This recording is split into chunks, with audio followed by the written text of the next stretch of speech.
All right. Hey, Talk Universe. Welcome, welcome, welcome. And a special thank you to all of you that sent in your questions on podcasting, batching, and systems. I put out a big call on Facebook, and so many of you responded, and we're going to summarize the questions here today. I want to reintroduce to you good friend of mine.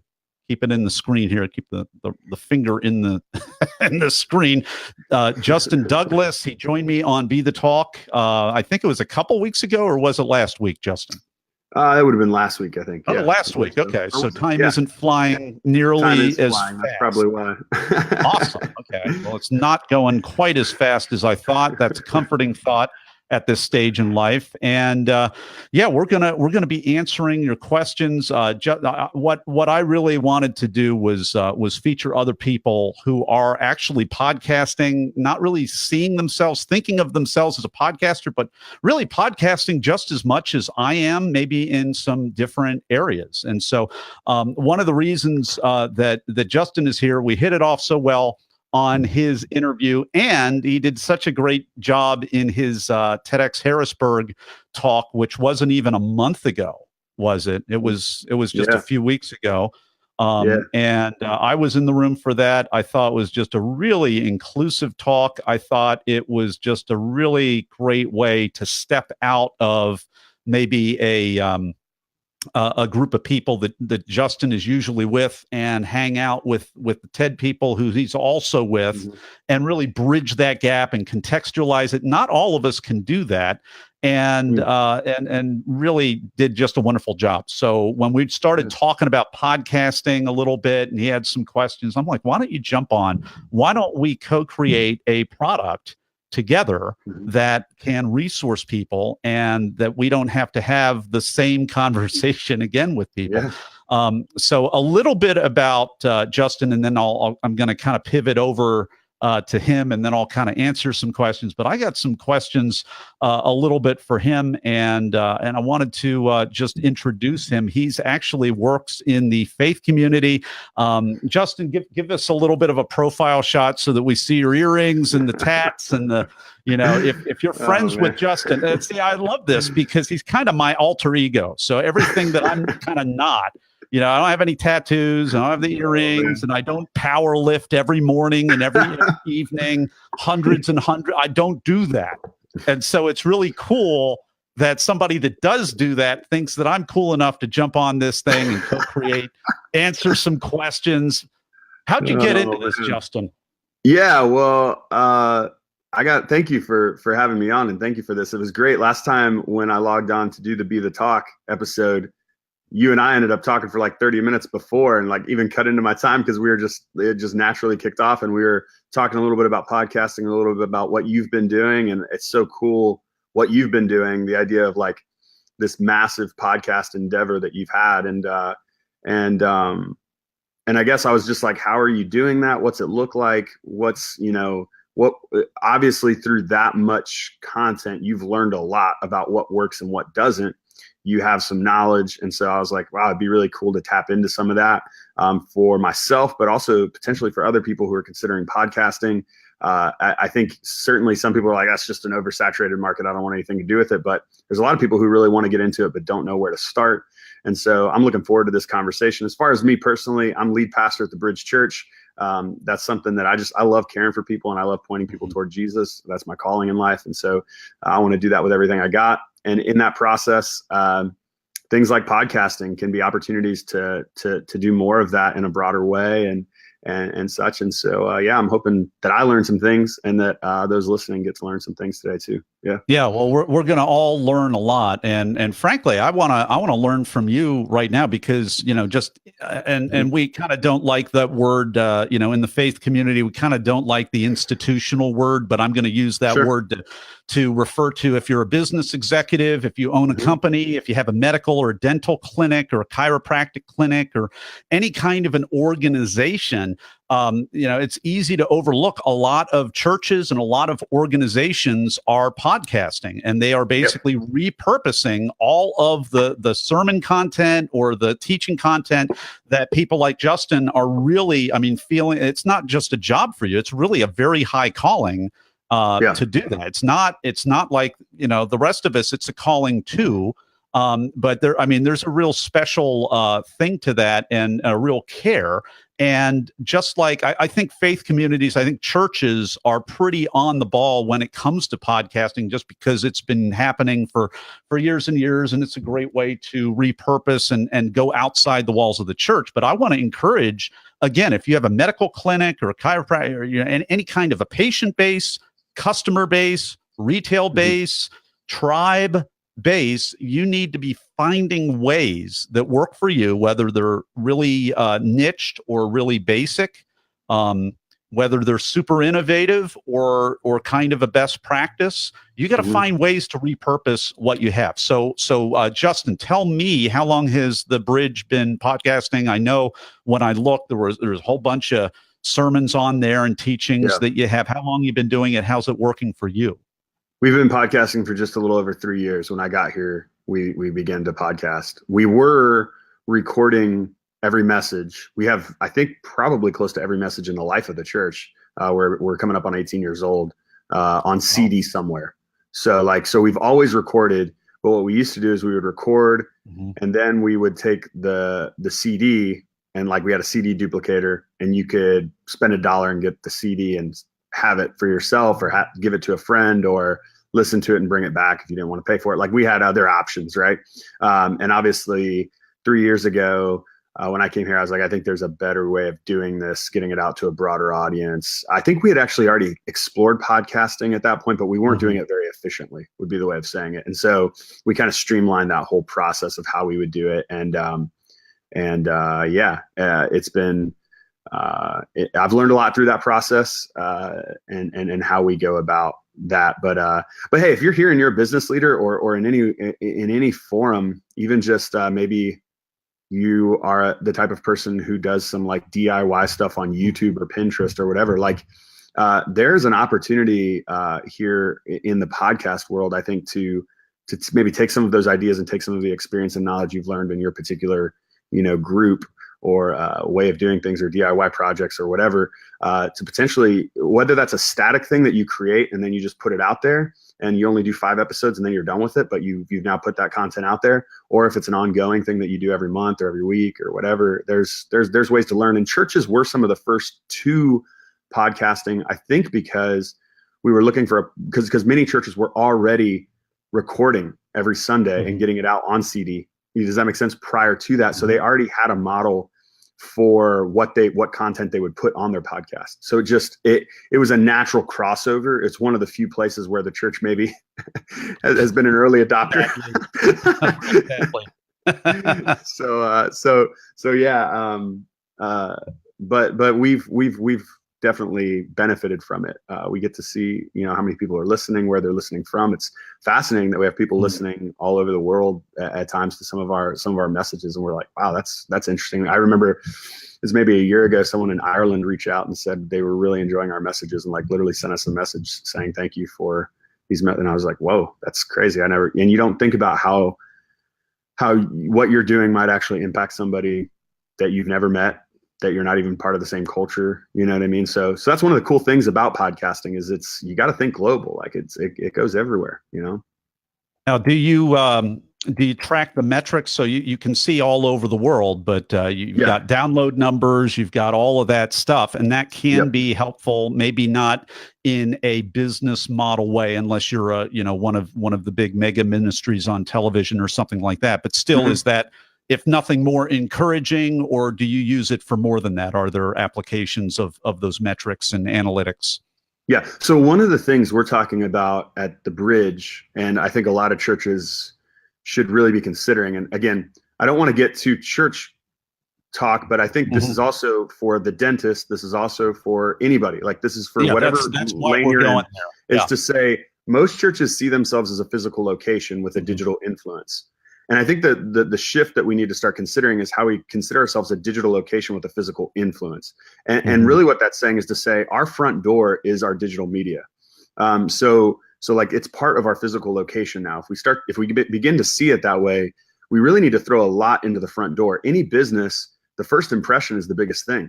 Like if it's your first time eating at a particular restaurant, that's going to determine whether you come back a second time, a third time, a fourth time, a fifth time. So we want to put our best foot forward at the front door. And so what we're finding is that many people are listening to our podcast multiple times before they ever walk into our facility.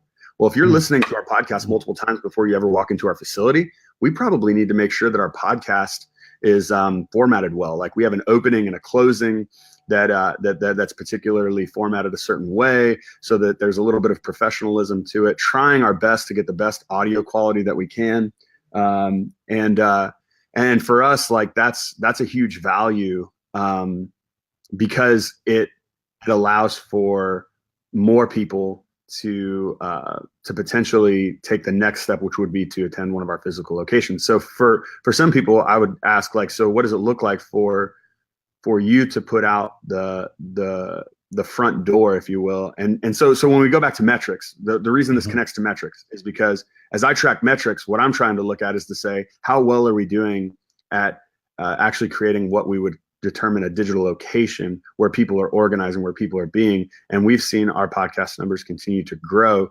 And it also begins like, okay, so how do we put some more potentially, Facebook ads behind this or other ads behind this, or how do we create other content? And that's actually what I was talking to you about, because we're starting to consider what it looks like to interview people for our podcast. So go beyond just like what we call Life Connection, which many would call a sermon. How do we take that content, break it out during the week with maybe relevant interviews that are connected to what we talked about on Sunday, or, however we would go about that. So we're thinking creatively about that, but wanted to hear what you've been doing and what you've been learning from the podcast world.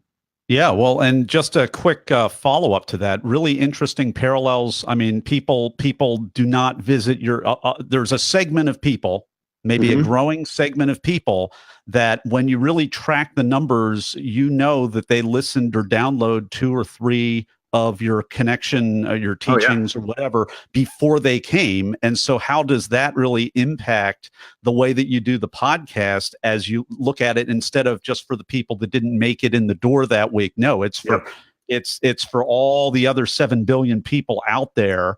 And that may be the point. Yeah, it's outreach. And for the person who owns their own, flower store or chiropractic or whatever they have, that same principle, if it's also true to them, the implications are huge. So it's a really welcoming kind of thing. It's a way of warming up the customer, the client, the patient, so that when they're ready to come on, you can actually onboard them so that they know what to expect and they're more comfortable, and they're more, and that's really what branding is all about when you think about it. There's an ease, there's a feeling of like, I'm already in relationship to you, even though I haven't met you. And I think that feeling puts someone at ease. And so like, I think of a chiropractor. I've actually never been to a chiropractor, and I'm thinking about going. It's funny that you use that, because like I've been thinking about it, and I've been talking to some of my friends who do chiropractors, but I can imagine a chiropractor doing a 5-part podcast on 5 reasons people don't go to the chiropractor, or 5 reasons people are scared to go to a chiropractor, and then kind of debunking some of those to say, that's not going to be your experience here. Here's what it looks like, and walking me through the process before I ever go into a chiropractor, so I know what I'm going to experience to a certain extent before I go there. Now I feel like I'm in a relationship with that person. You could publish those podcasts on your website under the book an appointment with us. Is this your first appointment with us?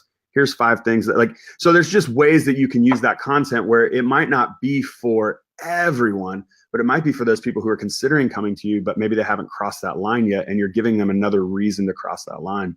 So there's a lot of ways that podcasts can be used in that way. Yeah, and really, Justin, what Justin is describing right now is the progression in inbound marketing. I mean, I've hung out with a lot of inbound marketing people. I've taken some of the certification courses. I've learned enough about how inbound marketing, whether that's email, whether that's podcasting, whether that's video, whether that's advertisement or whatever, you basically have these 3 stages. And I think there's, spiritual parallels for people that join the church or connect to God or whatever. And there's also parallels for people to buy and keep on buying. And really we all come into the situation not even knowing that we have a problem. So how, the first stage is let people know. How do you let people know that they have a problem that they don't know about? Do you kind of smack them? Sometimes that can work. Do you suggest it to them? Do you let them discover for themselves? You find a way to do that. And I guess, not to put a dig on the church world, but we know that there are different styles. There's kind of an old school style. You can do that. I have to go there. We're all thinking, there's that old school style that can be workable, but there are also other ways to do it too. And the times we may or may not have played out some of that old school in the current day. But that's the first stage. Justin, what do you think? Yeah. So going on to a podcast and hearing how I talk in a sermon can potentially be something that's very inviting to you if you're looking for something a little different than like the fire and brimstone you might have grown up with, right? And going on and listening to a chiropractor talk about how he's going to make your body pop in all these different weird ways, that could freak you out. Or it could be something that you're like, that's what I need.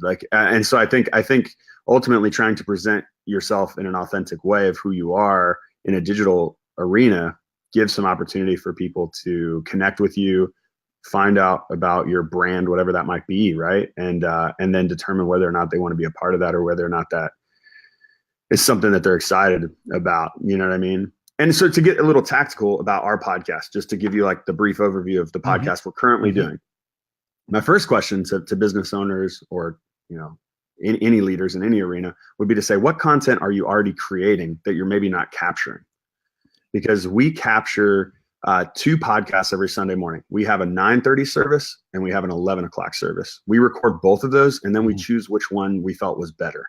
I'm not a memorization speaker, so both services will have a little bit of a different flavor to them, maybe even a different energy to them. So we want to go with the one that we feel like is best. So even this Sunday, I asked 5 different people that were in both services because they were volunteering. So they were in both of the services, and I asked them, which service would you post? All of them said the first service. So I posted the first service. So sometimes you poll it's them. split. So I poll them. You poll them every week? You let them vote? Every week. I poll a few people every week. Sometimes it's 5, sometimes it's 2, sometimes it's like gut intuition. I know I missed that resource in the first one and I hit it in the second one. I want to make sure that resource makes the podcast, so we're going with the second one. It could be any number of reasons, but usually I'm asking people, or I'm aware that there's a reality that puts me in a position where I want one of those or the other. But I guess the first question that I would ask someone is, what content are you already creating that you maybe haven't even considered could make it onto a podcast? So for us, obviously it's the sermon. We're doing that every Sunday. So now we're gonna capture it. So we capture it with a Zoom recorder that sits on our soundboard that has a card that they just hit record, and there's a line directly in, stereo line in, directly in. And then that card gets handed to me after the service, plug it into my computer, drop the file on my computer. I edit it in GarageBand, add the intro and the outro, export it.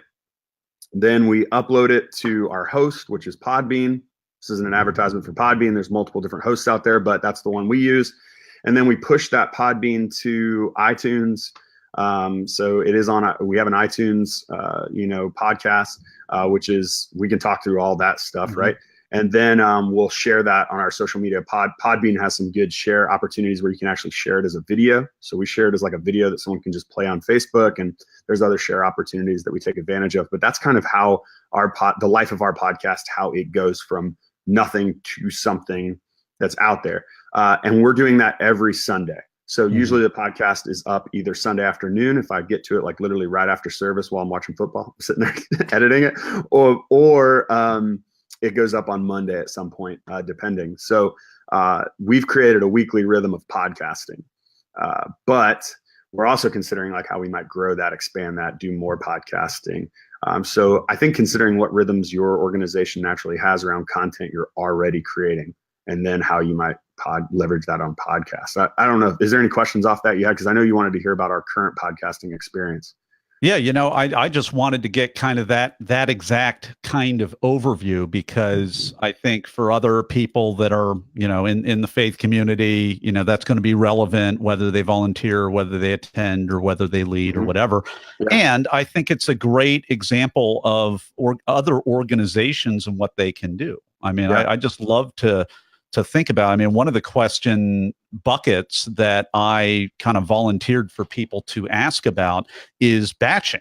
And Yeah. I mean, if you've got participants, if you've got members of a church, if you've got patients who are singing your praises, you need to record all of those testimonials. You got to get them on video if you can. If not, Yeah. get them on audio, string them together. And I mean, what a powerful way to be able to be warm, inviting without, and this is the key thing. I mean, without having to toot your own horn or look like you're tooting your own horn.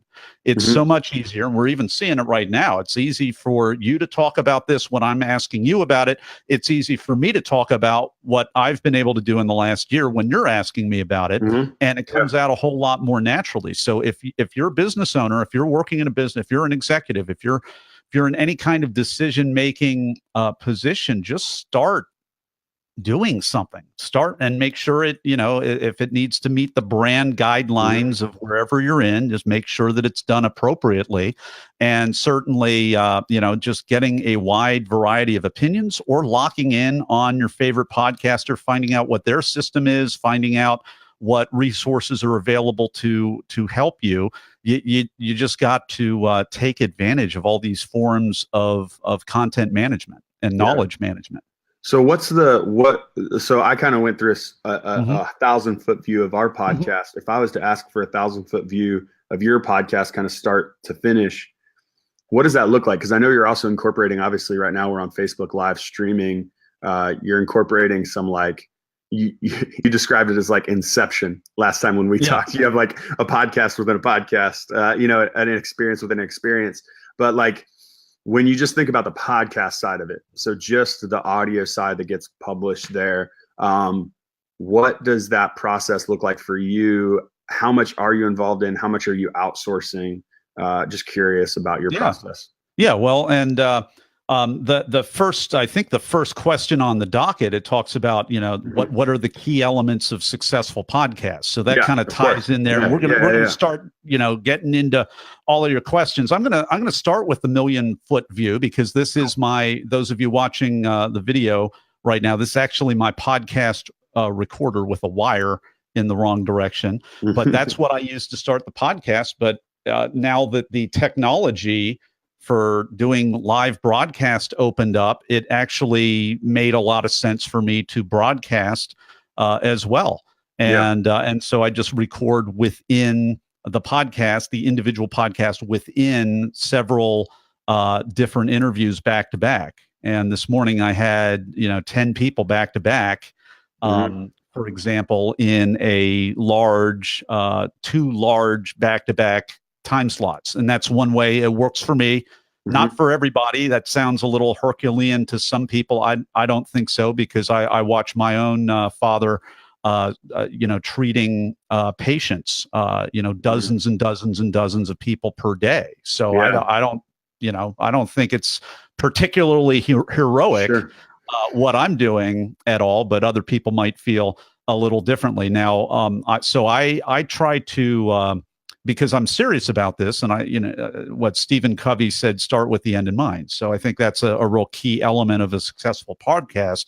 You got to start with the end in mind. So are you doing this to dip your toe in the water? Are you doing this to just have fun? Are you doing this to just basically repurpose automatic features of your business or organization, like a church teaching or sermon or something like that? Or are you building a real brand?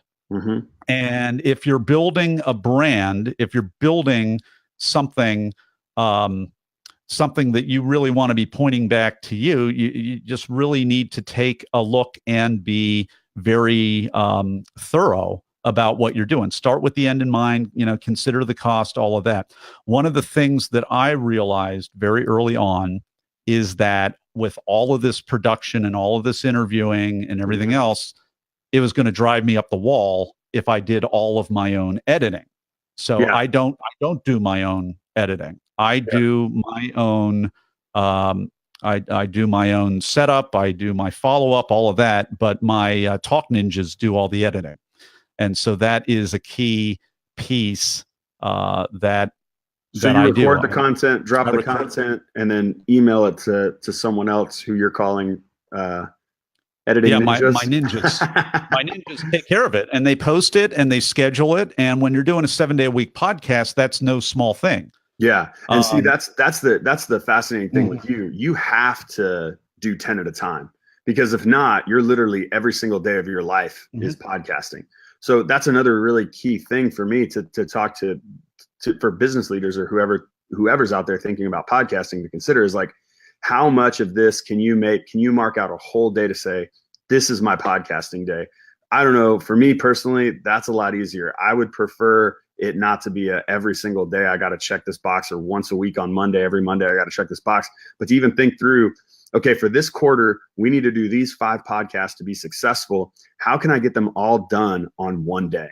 And thinking through like, boom, it's off my list. Now we have time to commit to editing or whatever else needs to be done. Maybe we outsource that. Maybe we do it inside, but I've now captured the content. The content's done. And that's what's so cool about what you're doing. Trying to do a podcast a day, to me, just sounds insane, but you're pulling it off. That's awesome. Well, and this is the sauce. If you did it every single day, you wouldn't be able to do anything else, and it really doesn't need to be done every single day. And I didn't invent the 7-day a week format. It was, and actually, looking back, I think I'm a big believer in the backstory. So if there's some heroic person in business, or maybe the faith community, or over here in science, or something that I'm really into, I want to know the backstory. I don't want to know the front stage story. I really want to kind of research the backstory. So, and I'm willing to invest in the backstory. And so I had invested, my first podcast course was by the Podcasting Answer Man. And this was like 7 or 8 years ago, 6 or 7 years ago, something like that. Yeah. Long time ago. And it was at the time, I think it's a $2,000 course when he was offering it. And it was $1,000 when I got in. And I was willing to do that because I wanted to learn everything that he had learned from scratch as one of the most early adopters of podcasting. And then I basically sat on it for 5 years or whatever. And it's because when I do something, I want to really scale it. I want to batch it. I want it to make an impact. And that's what I want to do. And then this other guy came along, John Lee Dumas, Entrepreneur on Fire, did this crazy thing, which was he had a different internet marketer or entrepreneur on 7 days a week. And he started that up about 6 years ago. And what he did, he was actually launching his podcast when both of us were in this course, being mentored in some way. I think he was in a different mentorship level by Cliff, and he went ahead and launched. And I was watching through the years what he was doing, because he really seemed to have a system that really it's kind of like fast food gets a really bad rap sometimes, because if you're not, it meets a need on some level. Yeah. And it's not the best food out there necessarily, but now you have fast casual, you have Panera Bread, you have Chipotle, sure. You have some of these higher end places that kind of take some of the elements of that concept. And so he produced a very high end concept every day. Mm-hmm. And he did it with a formula, but he was present enough to make the formula work, and it was tied into story and everything else. And I really liked what he was doing, because he was able to batch produce all of that. And so about the same, a few years after that, I started getting into kind of the TED world a little bit, volunteering, sponsored an event, started, going to some VIP events and whatnot, and then gave my first talk. And the first talk I gave was a completely different venue than where I had started getting to know things behind the scenes and serving and whatnot. I wanted to know that I had what it took for people that didn't know me from Adam to not invite me, but to accept my application what that entire process would be like. Yeah. And I don't know what your journey. Well, I do know what your journey was because I interviewed you last week. But for me, it took me like a dozen, 13, 14 applications out there, and I learned a process that just worked a little bit at a time. That's for a little. That's a different product, a different day.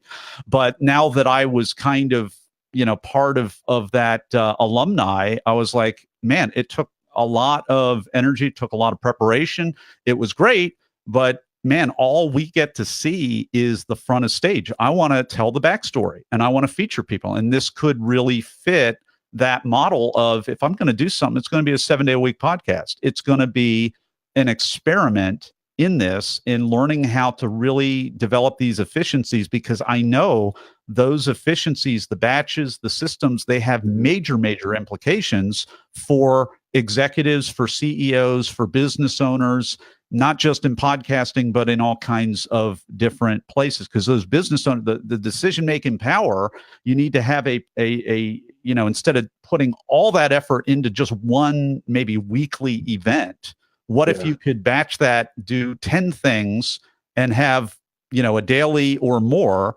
and only work just a little bit longer, not even a little bit harder, because it's just that you get into that repetition. It's like, Justin, the first time you ever, spoke publicly, it probably wasn't very easy, but now you do it every single week. And it's not that, I don't know how you prepare for your teachings or whatnot, but I know a lot of people, they'll have a theme of the month, and then it becomes just 4 angles on the same theme, and it works together and reinforces, gets people moving in the right direction. And that's the difference between systems thinking and just events. Yeah, what I love that you said though in there is, a good podcast. I'm thinking through the podcasts I actually listen to. A good podcast cannot be divorced from the story of the narrator. Like, your story matters in the purpose of the podcast and what the podcast is doing. It takes on a particular identity, right? And so you have the identity of being a TED Talk speaker, but going through the application process multiple times, seeing what that's like. And now through Be the Talk, you get the opportunity to help others who are on that same journey. I think that's amazing. I think that's incredibly valuable to individuals as they consider how they could do that, and consider even through their podcast, like, what's my story, what's my unique experience that I get to maybe consider how I can brand something around that. So you were like, I'm going to talk to TED Talk speakers who have talked, like, who have already done their talk. How did they get accepted? What was that process like? What was your talk about? Like, so you're incorporating their story, but also this is through the prism of, like, maybe you're considering doing your own TED Talk. Why? You've got ideas, share your ideas. Like, I think that's amazing. Like, I just think that's an important element of the DNA of any good podcast that's worth listening to, is that you're connected to the narrator of the story beyond just a concept or an idea, but actually down to a connection on a story level. Because stories are what connect us, So, so think about even the story of your podcast. What story is your podcast telling? Because that can enhance your listenership too. So I've got to plug my computer in. It's about to die on me. I have a laptop. We'll give you a minute to do that. But in the meantime, thanks for the comment, Rick. He says, I like to set my interviews up back to back. That's the only way to do it. I mean, it takes a lot of mental energy to get in the zone, to honor your guests. It takes a lot of energy for your guests. And that's probably the biggest tightrope that I walk. And some people, frankly, have told me, I've had coaches that I've hired that have told me, hey, you need to be higher touch. It's really not fair to your guests that you kind of put them all in back to back. And those are people whose opinions that I'm actually investing in telling me that. Yet it works best for me. And I also kind of want to see, hey, I'm producing a podcast to feature Justin's Mhm. TEDx talk and Yeah. another 300 people in addition almost at this point at the time of this recording. And I Yeah. also want to see, hey, if I'm doing all of this, if my ninjas are editing and everything else, I want to see who really wants it, and if somebody is so much of a kind of rock star brand that it's not a good match, then that's fine too. I just want to serve Yeah. the people that I can serve, but I'm no longer willing to spend 2 whole days a week doing that, or even 1 whole day Yeah. doing I think that. you got to know what's sustainable for your particular goals, right? Like, Yeah, or else I'd never be able to keep it going. yeah, for you, Yeah. you're like, I got to figure out what's sustainable for me. If I can interview 10 people on one day and then be done for the week, and you're still spending that week though working on it because you're scheduling new people, you're reaching out to people, or they're reaching out to you, and so there's still processes happening, or you're creating content if you're doing a different type of podcast. Whatever you're doing it.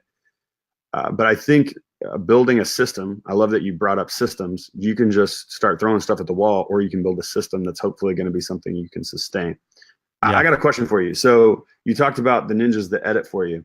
Can I ask what platform you use to do that? And I don't know how much we want to get into the weeds tactically, but how much that costs? Because as I'm thinking about that personally, I'm like, wow, that could be a resource that I could use that would take a couple tasks off my schedule, off my particular to-do list. And that might be an exchange worth making, even as I think about my own schedule, for someone else to edit it, someone else to publish it, someone else to do all that stuff. Tell me a little bit about that process. Leadership is all about delegation. So, sometimes we like our geeky little uploading to Podbean in your case, and you're watching football, and it's a little bit of a ritual. And, the sad news is at some point you're probably going to have to pry that, and hopefully it won't be from cold, dead hands, but you'll I'll hand that off right now. I have no problem. It's sounded to me like you really look forward to your little Sunday football with the uploads and stuff. Okay. Not at all. No, anyone can take that from me right now. Well, and the nice thing about a faith-based ministry, you can have interns, you have volunteers, you have all of that, but at the same time, actually, I'm gonna nix what I just said, because this is your brand. This is your front door. So you don't want to be just giving it to somebody that fills out a card and says, "Hey, check. I want to upload the podcast for the church." You don't want to do that. You have to know that the excellence isn't going to be compromised in the exchange of having a volunteer do something, or that you're going to ensure that a volunteer or an intern is going to, do it at the same standard in which it's been done, and that they're willing to maybe even move beyond that standard to a higher standard, right? Because there's certain standards that I would love to reach for the podcast that we haven't even done yet, because I don't have the time or capacity to do it. So for me, I look at it and I'm like, if a volunteer came along that wanted to do that, I'd hand it off in a heartbeat. But as far as like outsourcing it, for a business or something, maybe even someone who's just like, look, I can get it recorded, but I have no idea what to do after that. I've never opened GarageBand. I know it exists on my computer or whatever other software they have. They're like, I know it exists, but I don't even know how to use that. I don't know where to start. I don't know how to open a Podbean account. How do you, or another account from any other, hosting, but tell me about how that process works. Is there a platform that you use to get, your editors, and how much that costs, maybe even, or at least a ballpark for what people can expect? Well, and I'll answer that 2 ways. So I think we've got a number of the questions that we received that we're going to speed up and get to more of. A lot of these are, you kind of have to know yourself, and there's this huge range of continuum from, DIY, do it yourself, get your hands dirty and keep getting it dirty, and kind of Frankenstein together a whole suite of low cost or absolutely free editing tools and hosting tools and all of those sorts of things, versus on the other end, if you're, doing this for your business, and this is a exposure generator, lead generator for your business, and then you probably want to really look at maybe not doing it yourself at all. And there are all kinds of done for you services out there that are really, pretty good services. They're not inexpensive, but it's totally worth it. Because if you're, again, the chiropractor example, you don't want to be spending your time editing stuff and doing a bunch of busy work and not doing your follow-up on your patients or things like that are going to be a whole lot more billable when they're waiting out the door, even if you like doing everything yourself. There's certain things only you can do, and so know what those are. Outsource what you have the capacity to outsource. Definitely. Yeah. So a couple of free tools. Audacity is a free tool that a lot of us get started on. I took the membership, the most recent membership that I had invested in was the Entrepreneur on Fire program to learn how they did it. And that's how I learned a lot about the batching and the systems that I did. And then I even up-leveled what John's process was quite a bit. And so I used Adobe Audition. I think that's about $400 a year, $500 a year. And then you basically have to, if you don't want to just hire your local person down the street that's going to produce podcast episodes for you or somebody that you find online, and you don't want to do it yourself anymore, which I recommend you don't do it yourself. If you're going to do the heavy batching, or even if you're going to do a weekly show, I mean, all it takes for you is in the case of a weekly show, just doing a few sessions with 5 or 10 interviews. 5 interviews for 10 weeks will get you the whole year's worth, and then you don't have to worry about missing a week, for example. I had to really build my own team. I use, I guess it used to be called Odesk. I think it's Upwork now, to find other virtual assistants out there. I have a very specific process where I vet them. I test them. I will give them small paid project, really tiny projects, but I'll pay them, and I'll basically audition them and see who's the easiest to work with, who was an acceptable quality, who seems to be into it. And I actually have a product that I'll be recording with another one actually, I haven't guested him on the podcast yet because I can't, because I don't think he's done a talk yet. But I'm going to try to get him to do a talk so I can interview him someday. But that's going to be an upcoming a product where I go into the real guts of that, because I think that's going to be absolutely huge. That is huge. Because, production is not inexpensive. If you want it done well, you're going to have to manage people. You're going to have to invest a lot of time and focus. And even if you had do have a lot of money, it's all about really people and their ability to supervise themselves and show up and do the work and stuff. And you need to have backup players, and you need to not be high and dry. And that's a real thing. So do you use the same person pretty much all the time now? Oh, yeah. Because you've gotten an established relationship. They kind of understand what you're looking for. They know the expectation. And now you, in essence, have a virtual assistant of sorts. That I do. That is your podcast editor and then publisher. So you're not even hitting the publish button when it goes live. That was a wonderful day. The day that it took me a few people. I mean, it only took me, I think, 2, maybe 3 audio editors. Okay. And I've had the last editor for the last, probably the last 6 months. Great. And I've done a lot of work. I've done a lot of hiring of transcriptionists before that became largely automated. I've spent well into the 5 figures on Odesk, on book publishing and formatting and all of the kinds of things that I would do. I've hired film crews. I've done all kinds of things. And the long and the short of that is I realized, hey, I don't want to be an agency for people anymore. I no longer want to produce things for people, because the thing I can't control is how long it takes for them to actually produce the things for me to work on. And there were a lot of I just bending way over backwards in every possible way.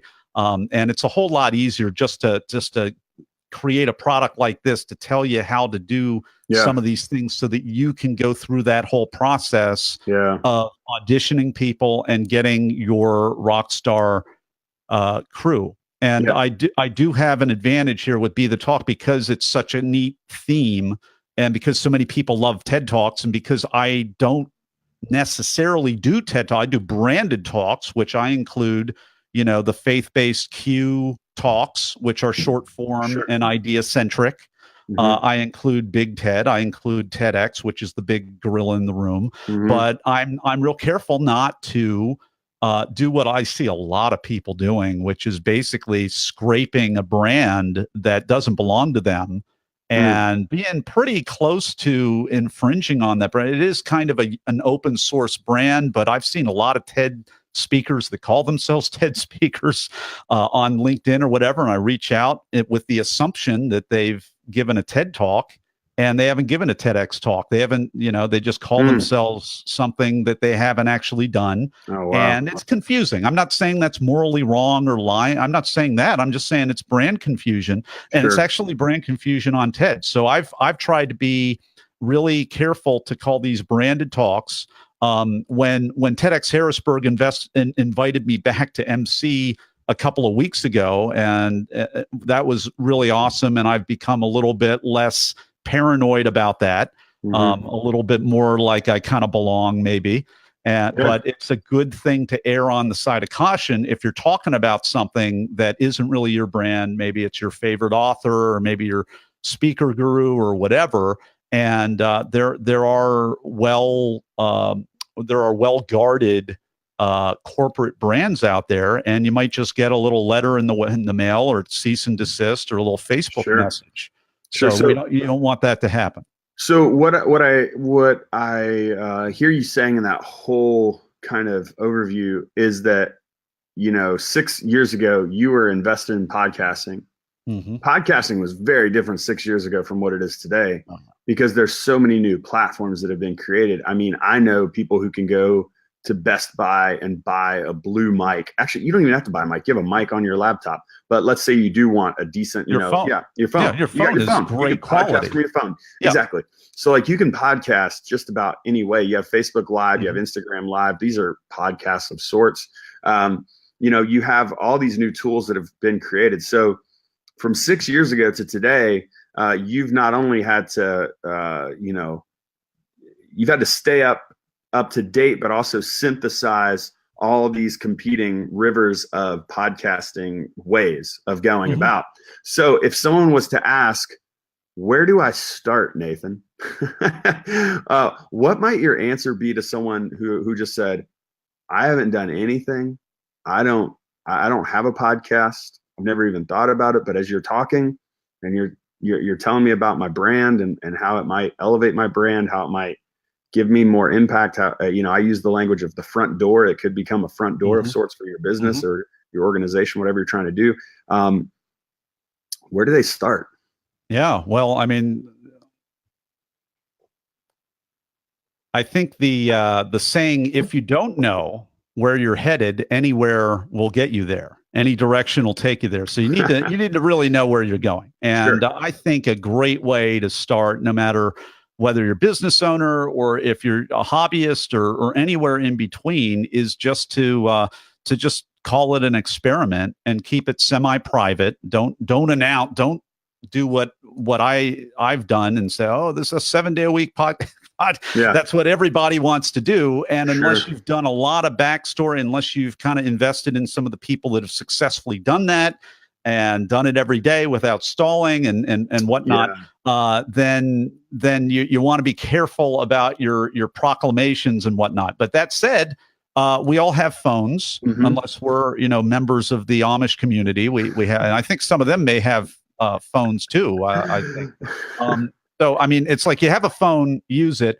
Podcasting, you don't need to have the super expensive mic that I have for my guests, and part of the reason I do that is I want to communicate to my guests who have average worked 40 to 50 hours for a good, effective talk. And that's the statistic that I've heard. I don't know if it's true or not, but I think it's probably pretty sure minimal. I worked at least that long, if not longer. Yeah, I know I did too. So I want to communicate to people, hey, if you're going to carve out valuable time and come on my effective, talk show and find out that the way that I quickly interview people, which is awesome because they like we had a few hours ago, I had 4 very, very articulate women, all in the business space, all meeting each other, watching each other's talks, being interviewed, all had a different angle, and it was fascinating, and that really up-leveled everything. But I want to invest, for me, I want to invest in my rig. I want to invest in my my microphone.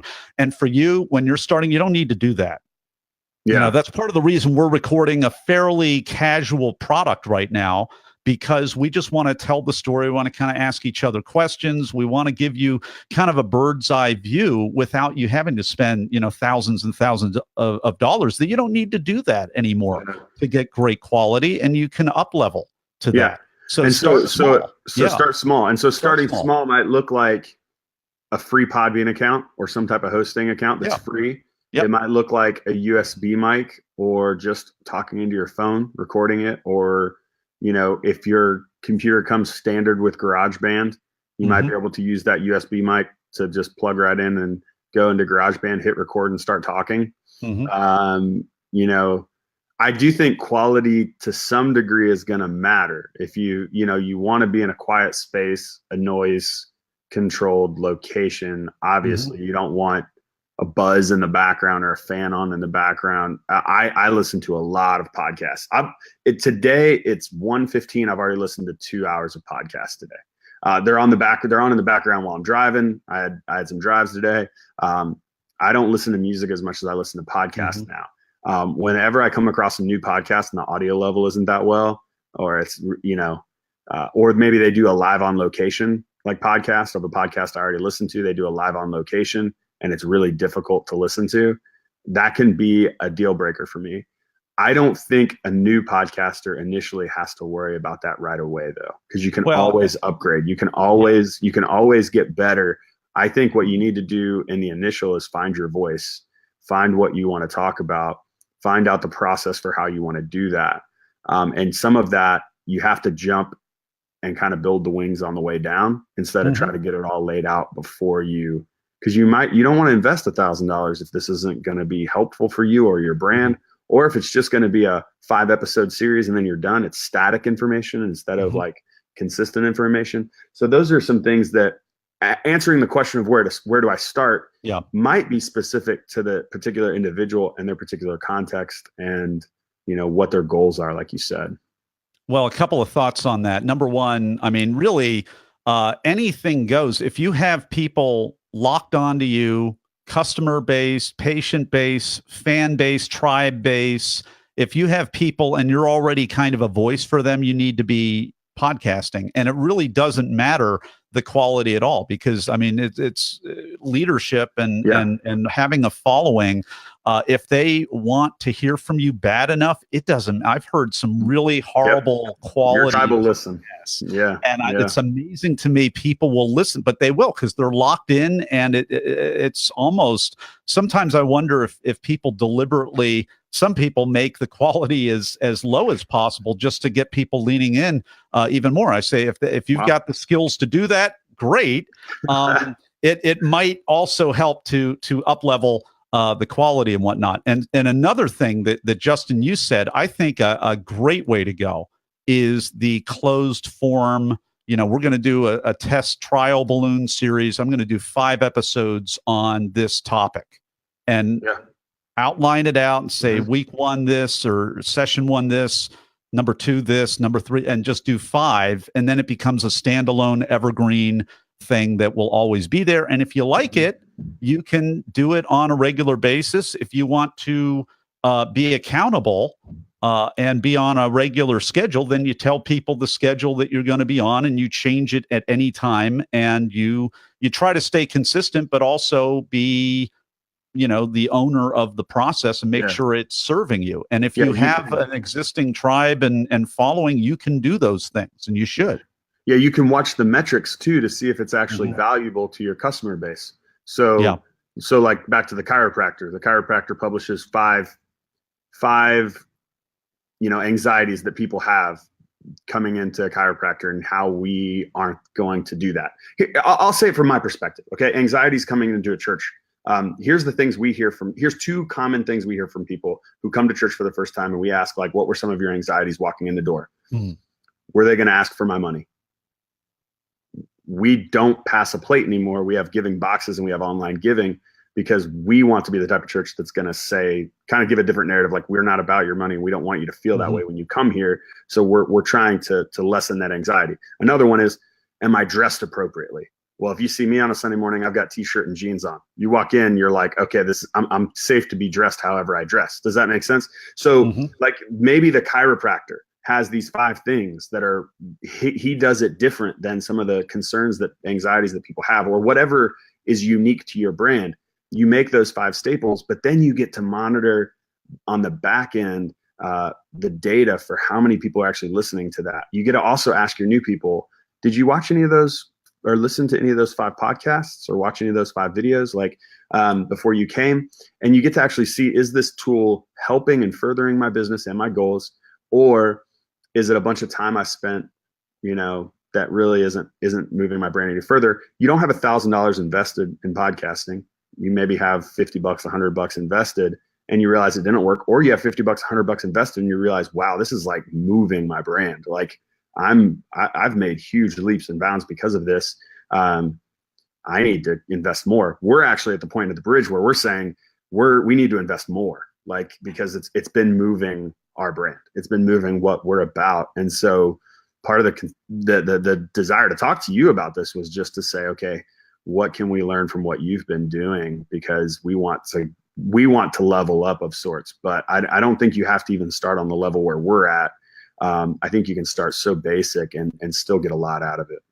Yeah, well, I can't agree more, Justin. I'm looking at the clock right now. We're about closing out the hour pretty soon. So I think what the best thing to do is we're gonna make this part 1.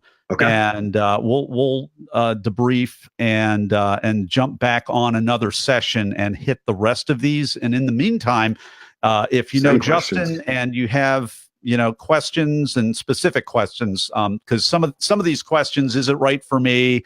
How do I know the marketing's going to work for me? Some of these are highly contextual, so I have to go to the 2 extremes. But the more specific you can be about your situation, the better it's going to be. And there are a whole bunch that we kind of left on the table today. Sure. But I don't want to wear out all of you watching. I don't want to wear Justin out. And I think this is a pretty good pivot point. The short answer for today is just start with what you have. Don't spend a penny until you know that it's working for you and you like doing it and you're getting maybe some good feedback if that's what you're doing it for. You don't need to go all the way to the other end. If you want to go all the way to the other end, have at it. But it's not absolutely necessary. Make sure that you know yourself and have fun with this. It's a great way to get your message out there. Good deal.